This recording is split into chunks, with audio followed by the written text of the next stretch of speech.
ದಿಂದ ದೀಪವ ಹಚ್ಚಬೇಕು ಮಾನವ ಪ್ರೀತಿಯಿಂದ ಪ್ರೀತಿ ಹಂಚಲು. All right, welcome back. Kanva mart ಅರ್ಪಿಸುವ ಪಬ್ಲಿಕ್ ಟಿವಿ ಬೆಳಕು ಕಾರ್ಯಕ್ರಮದ 2ನೇ ಭಾಗಕ್ಕೆ ಹೋಗ್ತಾ ಇದ್ದೀನಿ. ಭಾಳ ವಿಚಿತ್ರ. ಒಂದೊಂದು ಸರ್ತಿ ನಮಗೆ ಬಂದ್ರೇ ಕಷ್ಟ. ತಲೆ ತಟ್ಕೊಳ್ಳೋ ಅಂತಾರೆ, ಆಕಾಶ ನೋಡೋ, ಫ್ಯಾನ್ ನೋಡೋ ಅಂತಾರೆ, ನೀರು ಕುಡಿಯೋ ಅಂತಾರೆ. ಏನು ಕುಡಿದ್ರು ಒಂದೊಂದ್ಸರಿ ನಮಗೆ ಆಗಲ್ಲ, ಭಾಳ ಕಷ್ಟ ಆಗ್ಬಿಡುತ್ತೆ. ಹಂಗಿದ್ದಾಗ ಲೈಫನ್ನೇ ಅದರಲ್ಲಿ ಕಳೀಬೇಕು ಅಂತ ಒಬ್ಬ ಮನುಷ್ಯನಿಗೆ ಏನಾದ್ರು ಶಿಕ್ಷೆ ಸಿಕ್ಬಿಟ್ರೆ ಗ್ರಾಚಾರ ಅದು. ಅಂಥದ್ದೊಂದು ಕತೆ ಇದು. ಏನು ಹೇಳ್ತಿದ್ದಾರೆ ಇವರು ಅಂತ ಅನ್ಕೊಳ್ಳೋದೆ. ಆದರೆ ಈ ಸ್ಟೋರಿ ನೋಡ್ರಿ.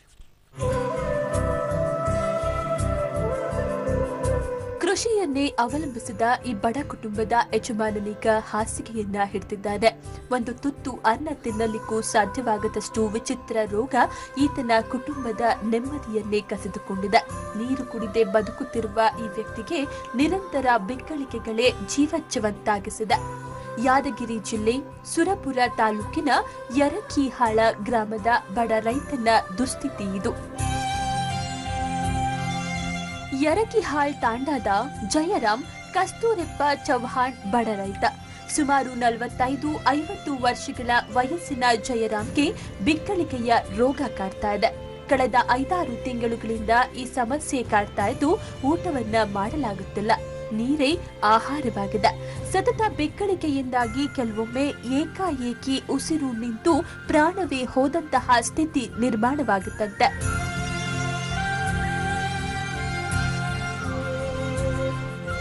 ಬಾಗಲಕೋಟೆ, ಲಿಂಗಸ್ಗೂರು, ಮಹಾರಾಷ್ಟ್ರದ ಸೋಲಾಪುರ, ಬೆಳಗಾವಿ, ಬಿಜಾಪುರ, ಗಂಗಾವತಿ, ಮಣಿಪಾಲ್ ಆಸ್ಪತ್ರೆ ಹೀಗೆ ಅನೇಕ ಕಡೆಗಳಲ್ಲಿ ಚಿಕಿತ್ಸೆ ನೀಡಿದ್ರೂ ಬಿಕ್ಕಳಿಕೆ ರೋಗ ನಿಲ್ತಾ ಇಲ್ವಂತೆ. ಆಸ್ಪತ್ರೆಗಳಲ್ಲೇ 3-4 ಲಕ್ಷ ರುಗಳನ್ನ ಖರ್ಚು ಮಾಡಿದ್ದಾರೆ. ಇದೀಗ ಹಾಸಿಗೆಯಲ್ಲೇ ಜೀವನ. 2 ಗಂಡು ಮಕ್ಕಳು. ಒಕ್ಕಲುತನ ಇವರ ವೃತ್ತಿ. ಚಿಕಿತ್ಸೆಗಾಗಿ ಲಕ್ಷಾಂತರ ರೂಪಾಯಿಗಳನ್ನ ಖರ್ಚು ಮಾಡಿದ ಜಯರಾಮ್ ಕುಟುಂಬ ಆರ್ಥಿಕವಾಗಿ ಸೋತು ಹೋಗಿದೆ. ಬಿಕ್ಕಳಿಕೆ ರೋಗದಿಂದ ಬಳಲುತ್ತಾ ಜೀವಶ್ಚವದಂತಾಗಿರುವ ಜಯರಾಮ್ ಚಿಕಿತ್ಸೆಗೆ ನೆರವು ಬೇಕಾಗಿದೆ. ಬರದ ಬರೆ ಹಾಗೂ ಮನೆ ಯಜಮಾನನ ಇಂತಹ ವಿಚಿತ್ರ ರೋಗ ಕೃಷಿಯನ್ನೇ ಅವಲಂಬಿಸಿದ ಈ ಕುಟುಂಬದ ನೆಮ್ಮದಿಯನ್ನೇ ಕಸಿದುಕೊಂಡಿದೆ.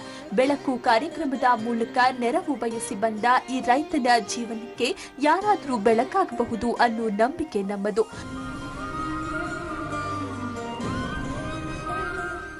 ಆಲ್ ರೈಟ್, ಈ ಕಥೆಯನ್ನು ನೋಡಿದ್ದೀರಿ. I am surprised how is ಈ ಸರ್ವೈವಿಂಗ್ ಹಿಮ್ಸೆಲ್ಫ್ ಅಂತ. ಅನ್ಬಿಲೀವಬಲ್. ಓಕೆ, ಈ ಕಾಯಿಲೆಗೆ ತುತ್ತಾಗಿರುವಂತಹ ಜಯರಾಮ್ ನೀವೇನಾ? ಹನುಮಂತ ಇದೆ ನೀವೇ ಜಯರಾಮ?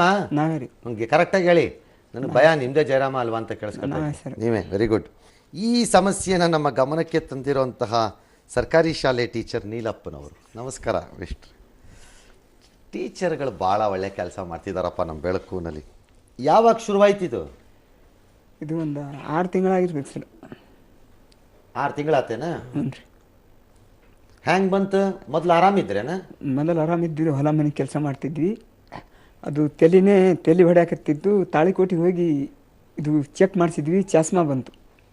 ಅಲ್ಲಿ ಚಾಸ್ಮಾ 1 ತಿಂಗಳು ಚಾಸ್ಮಾ ಹಾಕ್ಕೊಂಡಿದ್ದೆ. ಚಾಸ್ಮಾ ಹಾಕ್ಕೊಂಡಿಂದ ಗಸಕ್ಕಲ್ಲಿ ಇಲ್ಲಿ ಎದಿಗೆ ಬಂತು. ಬಾಗಲಕೋಟೆಗೆ ಹೋಗಿದ್ದೆ. ಅದು ನೋವು ಎದಿಗೆ ಬಂತು. ನೋವು ಆಗತ್ತೆ. ಇಲ್ಲಿಂದ ಇಲ್ಲಿಗೆ ಬಂತೇನಾ? ಅದರಲ್ಲಿ ಬಾಗಲಕೋಟೆಗೆ ಹೋಗಿದ್ವಿ. ಕೆರೋಡಿ ದವಾಖಾನೆಯಲ್ಲಿ ಹೋಗಿ ಇದು ECG ಮಾಡಿಸಿದ್ವಿ. ಅಲ್ಲಿ ನಾರ್ಮಲ್ ಅಂತ ಬಂತು. ಅಲ್ಲಿದ್ದ ಮನೆಗೆ ಬಂದಿಂದು ಮತ್ತು ಇದಕ್ಕೆ ಹೋದಿದ್ವಿ, ಕೇಲಿ ದವಾಖಾನೆ. ಇದು ದವಾಖಾನೆ ಗೊತ್ತಾತ್ ಬಿಡ್ರಿ, ಬೆಳಗಾವ. ಅಲ್ಲಿ ಹೋದಿವ್ರಿ. ಅಲ್ಲಿ ಹೋದಿ ಇದು ಎಲ್ಲ ಕ್ಯಾನಿಂಗ್ ಎಲ್ಲ ಮಾಡಿಸಿದ್ವಿ. ಅಲ್ಲಿ ನಾರ್ಮಲ್ ಬಂತು ಸರ್. ಗಂಗಾವತಿಯಲ್ಲಿ ಹಾಸ್ಪಿಟಲ್ ಚಲೋ ಆದಂತಂದ್ರೆ ಸರ್ ಅಲ್ಲಿ ಹೋಗಿದ್ವಿ. ಅಲ್ಲಿ 12 ದಿವಸ ಇದು ಮಾಡಿದ್ರು, ಅಡ್ಮಿಟ್ ಮಾಡಿದ್ರು. ಅಲ್ಲಿ ನಾರ್ಮಲ್. ಎಲ್ಲಿ ಹೋದ್ರು ನಿನಗೆ ಏನಾಗ್ತದೆ ನಿಮ್ಗೆ?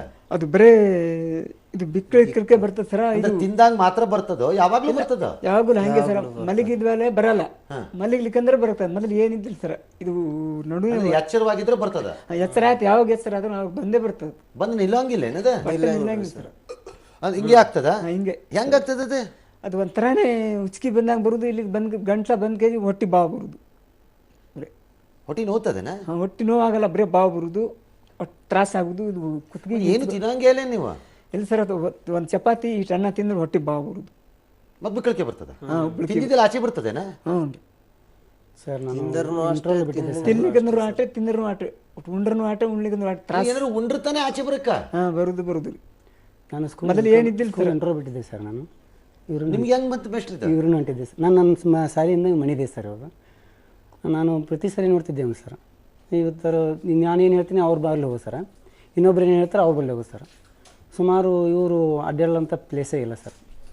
ಮಾಟ ಮಂತ್ರ ನೀವೇನು ಸ್ಕೂಲ್ ಟೀಚರ್ ಅಲ್ಲಿ ಯಾವ ಸ್ಕೂಲ್ ಅದು? Kannada school sir. Kannada school sir 1 ರಿಂದ 5ನೇ ಕ್ಲಾಸ್ ಸರ್. ಒಬ್ಬರೇ ಟೀಚರೇನೆ? ಅದಾರ ಸರ್ ಒಬ್ಬರು ಇದ್ದಾರೆ ಸರ್. ಇಬ್ಬರಿದ್ದಾರೆ ಸರ್. ಎಷ್ಟು ಮಕ್ಕಳವ? ಒಂದು 40 ಮಕ್ಕಳು ಅದ ಸರ್. 40 ಮಕ್ಕಳು. ಹ್ಞೂ ಸರ್. ನೀವು ಯಾವ್ದಾದ್ರು ದೊಡ್ಡ ಫೇಮಸ್ ಹಾಸ್ಪಿಟ್ಲ್ ಕರ್ಕೊಂಡು ಹೋಗ್ಬಿಟ್ಟು ನನ್ನ ಹತ್ರ ಯಾಕ್ರಿ ಕರ್ಕೊಂಡು? ಸರ್ ಮಣಿಪಾಲ್ ಆಸ್ಪತ್ರೆ ಹೋಗಿ ಸರ್, KL ಹೋಗ್ಯಾರ ಸರ್, ಆಮೇಲೆ ಸೋಲಾಪುರ ಹೋಗ್ಯಾರ ಸರ್. ಬರೀ ನಾರ್ಮಲ್ ಅಂತ ಆಗೋಂಗಿಲ್ಲ ಅಂತಾರೇನ? ನಾರ್ಮಲ್ ಜಡ್ ಅಂತಾರೆ ಸರ್. ಅದ್ರಾಗ ಏನಿಲ್ಲ, ಬರೀ ನಾರ್ಮಲ್ ಅಂತ ಹೇಳ್ತಾರೆ ಸರ್. ಎಲ್ಲ ರಿಪೋರ್ಟ್ ಅದಾವ. ಎಂಡೋಸ್ಕೋಪಿ ಮಾಡ್ಸರ್ ಸರ್, MRI ಸ್ಕ್ಯಾನಿಂಗ್ ಮತ್ತೆ ಮಾಡ್ತಾರೆ ಹಂಗಿದ್ಮ್ಯಾಗ ನಾವು ಏನು ಮಾಡ್ಬೇಕು ಅಂತೀರಿ ಮೇಷ್ಟ್ರ? ಸರ್. ಅವ್ರಿಗೆ ಯಾರಾದರೂ ದೊಡ್ಡ ಡಾಕ್ಟರ್ ಕಡೆಯಿಂದ ಮಣಿಪಾಲಕ್ಕಿಂತ ದೊಡ್ಡ ಆಸ್ಪತ್ರೆ ಐತೇನೆ? ಆದ್ರೆ ಸ್ಪೆಷಲಿಸ್ಟ್ ಯಾರಾದರೂ ನೀವು ಅದನ್ನು ಕಾಂಟ್ಯಾಕ್ಟ್ ಮಾಡಿ ಅವ್ರಿಗೆ ಸಹಾಯ ಮಾಡ್ಬೇಕು ಸರ್. ಆಗತ್ತಪ್ಪ, ನನಗಂತೂ ಅರ್ಥವೇ ಆಗ್ತಿಲ್ವೇ. ಲೆಟ್ ಮಿ ಸಿ, ಈ ಕ್ಷೇತ್ರದಲ್ಲಿ ಸಾಕಷ್ಟು ಕೆಲಸ ಮಾಡಿರುವಂತಹ ಪರಿಣಿತರು, ತಜ್ಞರು ಆಗಿರುವಂತಹ ಡಾಕ್ಟರ್ ಅಂಜನಪ್ಪನವರು ನಮ್ಮ ಜೊತೆ ದೂರವಾಣಿ ಸಂಪರ್ಕದಲ್ಲಿದ್ದಾರೆ. ನಮಸ್ಕಾರ ಡಾಕ್ಟ್ರೇ. ಸರ್ ನಮಸ್ಕಾರ ಸರ್, ರಂಗನಾಥ್ ಸರ್. ಡಾಕ್ಟ್ರೇ, ಈ ಸ್ಟೋರೀಸ್ ಏನು ಅನ್ಹರ್ಡ್ ಏನಲ್ಲ, ಹೌದು ಸರ್. ಆದರೆ ನನಗೆ ಗೊತ್ತಾಗ್ತಿಲ್ಲ ಯಾಕದಕ್ಕೆ ಒಂದು ಸಣ್ಣ ಏನಾದ್ರು ಪ್ರೊಸೀಜರ್ ಇದೆಯೋ ಅಥವಾ ಏನಾದರೂ ಒಂದು ಸ್ಮಾಲ್ ಟ್ರೀಟ್ಮೆಂಟ್ ಇದೆಯಾ ಗೊತ್ತಾಗ್ತಿಲ್ಲ. Is there any treatment? Sir, ಸ್ಟೊಮಕ್ಗೂ ಚೆಸ್ಟ್ಗೂ ಮಧ್ಯೆ ಒಂದು ಡಯಾಫ್ರಮ್ ಅಂತ ಮಸಲ್ ಇರುತ್ತೆ ಸರ್. ಓಕೆ. ಅದು ಸ್ಪಾಸ್ಮೋಡಿಕ್ ಕಂಟ್ರಾಕ್ಟ್ ಆದಾಗ ಹಿಕಪ್ಸ್ ಬರ್ತಾವ ಸರ್. ನಮಗೆ ಬಿಕ್ಕಳಿಕೆ ಅಂದ ತಕ್ಷಣನೇ ಬಹಳ ಇಂಪಾರ್ಟೆಂಟ್ ಕಿಡ್ನಿ ಫೇಲ್ಯೂರ್ ಇದೆಯಾ ಅಂತ ನೋಡ್ತೀವಿ ಸರ್. ಯೂರಿಯಾ ಕ್ರಿಯಾಟಿನ್ ಏನಾದ್ರು ಜಾಸ್ತಿ ಆಗಿ ಕಿಡ್ನಿ ಫೇಲ್ಯೂರ್ ಇರೋರು. But otherwise it is irritation of the diaphragm. ಎಲ್ಲ ಕಾಸ್ನು ರೂಲ್ ಔಟ್ ಮಾಡಿದ್ಮೇಲೆ ಬಹಳ ಸಾರಿ ಸೈಕಲಾಜಿಕಲ್ ಹಿಕಪ್ಸ್ ಅಂತ ಇರ್ತಾವ ಸರ್. ಓಕೆ. ಓ, ಅದು ಇದೆಯಾ ಡಾಕ್ಟ್ರೇ? ಹೌದು ಸರ್, ಮೋಸ್ಟ್ ಇಂಪಾರ್ಟೆಂಟ್ ಸರ್. ಅದು ಬಹಳ ಜನಕ್ಕೆ ಅಂದ್ರೆ ಮನಸ್ಸಿನಲ್ಲಿ ಆ ಭ್ರಮೆ ಬಂದು ಹಂಗೆ ಬರುತ್ತೆ. ಹೌದು ಸರ್. ಅಯ್ಯೋ ಮೈ ಗುಡ್ನೆಸ್. ಒಬ್ಬ. ಓಕೆ, ಈ ಕೇಸ್ ಏನ್ ಮಾಡೋಣ ಡಾಕ್ಟ್ರೇ? ಹೌದು ಸರ್, ಅವ್ರಿಗೆ ಕಳಿಸ್ಕೊಟ್ರೆ ನಾನು ಅಡ್ವೈಸ್ ಮಾಡಿ ಅವ್ರಿಗೆ ಫ್ರೀ ಟ್ರೀಟ್ಮೆಂಟ್ ಕೊಡ್ತೀನಿ ಸರ್. ಕೊಡ್ತೀರಾ? 100% ಸರ್. ಬೆಸ್ಟ್ ಆಯ್ತಲ್ಲ ಹಂಗಾರೆ. ಬಟ್ ಇಟ್ ಇಸ್ ಕ್ಯೂರಬಲ್ ಅಲ್ಲ sir? Curable? 100% sir. Okay, 100% curable. What long procedure ಇದು? ಎಷ್ಟು ತಿಂಗಳುಗಳು ತಗೊಳುತ್ತೆ ನಾರ್ಮಲಿ ಟ್ರೀಟ್ಮೆಂಟ್ಸ್? ಸರ್, ನಾನು ಅವ್ರಿಗೆ ಮಾಡಿಕೊಡ್ತೀನಿ. It's not A long term treatment. ನನಗೆ ಅವ್ರು ನೋಡಿದ್ಮೇಲೆ ಅವ್ರ ರಿಪೋರ್ಟ್ಸ್ ನೋಡಿದ್ಮೇಲೆ ಭಯ ಇರೋದೇನು ಅಂದ್ರೆ, ಹೌದು ಸರ್, ಬಹಳ ದೂರದ ಊರು ಪಾಪ, ಯಾದಗಿರಿ. ಎಲ್ಲಿಂದ ಬಂದಿರೋರು ಸರ್ ಅವರು? ಎಲ್ಲಿಂದ ಬಂದಿರೋರು? ಯಾದಗಿರಿ ಡಾಕ್ಟ್ರೇ, ಯಾದಗಿರಿ ಸರ್. ಇಲ್ಲಿ ಕಳಿಸ್ಕೊಡಿ ಸರ್, ನಿಮ್ ಸ್ಟುಡಿಯೋ ನೆಕ್ಸ್ಟ್ ಸ್ಟ್ರೀಟ್ ನಲ್ಲಿ ನನ್ನ ನರ್ಸಿಂಗ್ ಹೋಮ್ ಇದೆ, ಮಮತಾ. ಇಲ್ಲ, ನಾನು ಕಳಿಸ್ಕೊಡ್ತೀನಿ ಡಾಕ್ಟ್ರೆ. ಯಾದಗಿರಿ ಸುರಪುರ ತಾಲೂಕು ಕಳಿಸಿ ಸರ್. ನಾನೆಲ್ಲ MBBS ಮಾಡಿರೋದು ಬಳ್ಳಾರಿ, MS ಮಾಡಿರೋದು ಹುಬ್ಳಿ. ಈ ಮಂದಿ ನನಗೆ ಬಹಳ ಇಷ್ಟ. ಕಳಿಸ್ಕೊಡ್ತೀನಿ ಡಾಕ್ಟ್ರೆ. ಕಳಿಸ್ಕೊಡಿ ಸರ್, ದಯವಿಟ್ಟು ಅದೇನಾಗುತ್ತೆ ಮಾಡ್ಕೊಟ್ಬಿಡಿ ಡಾಕ್ಟ್ರೆ. ನಾನು ಸಹಾಯ ಮಾಡ್ಕೊಡ್ತೀನಿ ಸರ್. ಆಯ್ತು ಡಾಕ್ಟ್ರೆ, ಸೋ ನೈಸ್. Thank you, ಈಗ sir. ಥ್ಯಾಂಕ್ ಯು ಡಾಕ್ಟ್ರೆ. ಜಯರಾಮ್, ಈಗ ಒಂದು ಕೆಲಸ ಮಾಡ್ರಿ, ನಾನು ಇದ್ರದ್ದು ಎಕ್ಸ್ಪರ್ಟ್ ಡಾಕ್ಟರ್ ಹತ್ರ ಕಳಿಸ್ಕೊಡ್ತೀನಿ ನಿಮ್ಮನ್ನು, ಆಯ್ತಾ? ಆದರೆ ಒಂದೇ ಒಂದು ಕಂಡೀಷನ್ ಮೇಷ್ಟ್ರೆ, ಆ ಕಂಡೀಷನ್ ನೀವು ಒಪ್ಪಿದ್ರೆ ಕಳಿಸ್ತೀನಿ, ಇದ್ರೆ ಕಳಿಸಲ್ಲ ಸರ್. ಹಿಂಗೆ ವಾಪಸ್ ಕಳಿಸ್ಬಿಡ್ತೀನಿ ಇಲ್ಲಿಂದಾನೆ ಸರ್. ಏನು ಟ್ರೀಟ್ಮೆಂಟ್ ಡಾಕ್ಟರ್ ಹೇಳ್ತಾರೆ ಅದನ್ನು ಒಂದು ದಿನಾನೂ ತಪ್ಪಿಸದೆ ಎಂಡ್ವರೆಗೂ ಮಾಡಬೇಕು. ಮತ್ತೆ ತಪ್ಪಿಸ್ಗಿಪ್ಸಿದ್ರೆ ಮಾತ್ರ ಬುರುಡಕ್ಕೆ ತಾಕ್ಬಿಡ್ತೀನಿ, ಹೇಳಿದ್ದೀನಿ ನಾನು. ನೀವು ಎನ್ಶೂರ್ ಮಾಡಬೇಕು. ಇಲ್ಲಿ ಕರ್ಕೊಂಬಂದಿರೋದ್ರಿಂದ ನಿಮಗೆ ಈ ಶಿಕ್ಷೆ, ನಿಮಗೆ ಈ ಜವಾಬ್ದಾರಿ. ಮಧ್ಯ ನಿಲ್ಸಿದ್ರೆ ಮಾತ್ರ ಸುಮ್ಮನಿರಲ್ಲ, ನಿಮ್ಮನ್ನು ಹಿಡ್ಕೊತೀನಿ ನಾನು. ಆಲ್ ರೈಟ್, ಮೇಷ್ಟ್ರಿಗೆ ಕೊಡ್ತೀನಿ ನಾನು ಇದನ್ನು, ಯಾಕೆಂದರೆ ಮೇಷ್ಟ್ರು ಈ ಸ್ಟೋರಿ ತಂದಿರೋದ್ರಿಂದ. ಮೇಷ್ಟ್ರ, ಇದು ನಿಮಗೆ ಥ್ಯಾಂಕ್ ಯು ಸರ್. ಇಕೋ ಲ್ಯುಮಿನೇಟ್ನವ್ರು ಕೊಡೋದು. ನಿಮ್ಮ ಊರಿಗೆ ಹೋದ್ಮೇಲೆ ಚಾರ್ಜ್ ಮಾಡ್ಕೊಳ್ಳಿ. ಚಾರ್ಜ್ ಮಾಡ್ಕೊಂಡ್ಮೇಲೆ ರಾತ್ರಿ ಹೊತ್ತಲ್ಲಿ ಅವತ್ತಾರು ಕರೆಂಟ್ ಇಲ್ದಿದ್ದಾಗ ಯಾವ್ದಾದ್ರು ಮಗುಗೆ ಪಾಠ ಹೇಳ್ಕೊಡ್ಬೇಕು ಅಂದರೆ ಇದನ್ನು ಯೂಸ್ ಮಾಡಿರಿ.